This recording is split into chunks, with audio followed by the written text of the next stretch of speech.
आज जो हम बात करेंगे वो करेंगे कि इस्लाम में महिलाओं की औकात क्या है। जी हाँ, मैं स्थान नहीं कहूँगा, मैं हैसियत नहीं कहूँगा, सीधे औकात कहूँगा, क्योंकि उसमें औकात ही बताई गई है। इस्लाम में महिलाओं की स्थिति, औकात बहुत ज़्यादा निम्नतम है। लेकिन जब तक आप इन बातों को कुरान के प्रमाणों के साथ में लोगों के सामने नहीं रखेंगे, तब तक हमारी जो मुस्लिम महिलाएं, मुस्लिम बहनें हैं, वो इस बात को नहीं समझेंगी। हदीस है सही Bukhari volume number 1 book number 9 और आयत नंबर 490 बता रही हैं और कह रही हैं कि मोहम्मद साहब ने मुझे बताया कि नमाज नहीं लगती है यदि नमाजी के सामने कुत्ता, गधा और स्त्री आ जाए तो। अब आप यहीं से समझ सकते हैं कि मोहम्मद साहब कितना उच्च स्थान रखते थे अपने दिल में, अपने दिमाग में किसी स्त्री का, कि जहां वो एक स्त्री को कंपेयर कर रहे हैं एक कुत्ते से, एक गधे अथवा गधी से, एक लेडी को, एक स्त्री को। यहाँ तक कि अगर औरत मर्द के सामने से नमाज की हालत में निकल भी जाए तो नमाज टूट जाएगी, फिर से पढ़नी पड़ेगी, फिर से पढ़नी पड़ेगी। अगर कोई काला कुत्ता निकल जाए तब भी नमाज टूट जाएगी, अगर गधा निकल जाए तब भी नमाज टूट जाएगी। यहीं से आपको पता लग जाता है। चाहे बहुत सारी आयतों के कुछ कुछ छोटे छोटे अंश दिखा करके बरगलाने, बहकाने की कोशिश की जाती रहे कि देखिए यहाँ पर कहा गया है तलाक के बाद में उसको पैसा भी देना है, उसकी हिफाजत रखनी है, उसको हिस्सा देना है।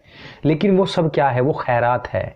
वो लात मारने के बाद जब उसको दहलीज से बाहर फेंक दिया जाए, उसके बाद 4 चवन्नी उसकी तरफ फेंक दी जाएं और कहा जाए कि यहाँ से दफ़ा हो जा, तो वो 4 चवन्नी को जोड़ करके ये ढक्कनबाज आपको कहेंगे कि देखा हमारे मोहम्मद साहब ने कहा ना कि 4 चवन्नियाँ उसको देनी है, लेकिन ये नहीं बताएंगे कि उसको ऊपर फेंक कर मारनी है। मर्द का दिल बड़ा खतरनाक होता है, बहुत ज्यादा खतरनाक होता है। जब मर्द को धक्कम धुक्की होती है तो मर्द के जिस्म में गर्माहट आ ही जाती है। ये बड़ी अच्छी बात कही आप। जी चाहता कि इससे हम ये काम कर बैठे।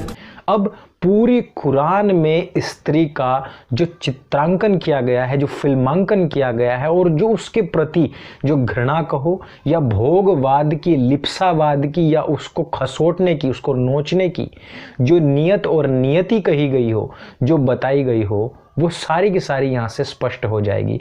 और उसके बाद में आप समझ सकेंगे कि वो 4 चवन्नियों की क्या हैसियत, क्या औकात रहती है और एक स्त्री की क्या औकात रहती है इस दीन में। मस्जिद में औरतें मेकअप करके आए और मर्द को खुशबू लगे तो मर्द की नमाज नहीं होती, नियतें खराब हो जाती। इस मारे औरतों को मना किया गया मस्जिद में आने से। औरतें घरों में इबादत की। हमारे बराबर अगर औरत अगर खड़ी है तो हमारा कभी उसकी तरफ दिल माइल ना हो जाए। शैतान तो कभी भी बहका सकता है। औरत का माना ही पर्दा है और औरत को पर्दे के अंदर ही रहना चाहिए। गाँव की कहावत है, नंगी को देखकर तो सबका दिल करता है, लेकिन जब औरत को देखेगा उसकी तरफ नजर भी जाएगी, ख्याल भी जाएगा। और यदि आपको ये बात जानकारी से भरपूर लगे तो उस प्रत्येक व्यक्ति तक पहुंचाना ये आपका धर्म, आपका कर्तव्य बनता है, जिसको भी इन आयतों की आवश्यकता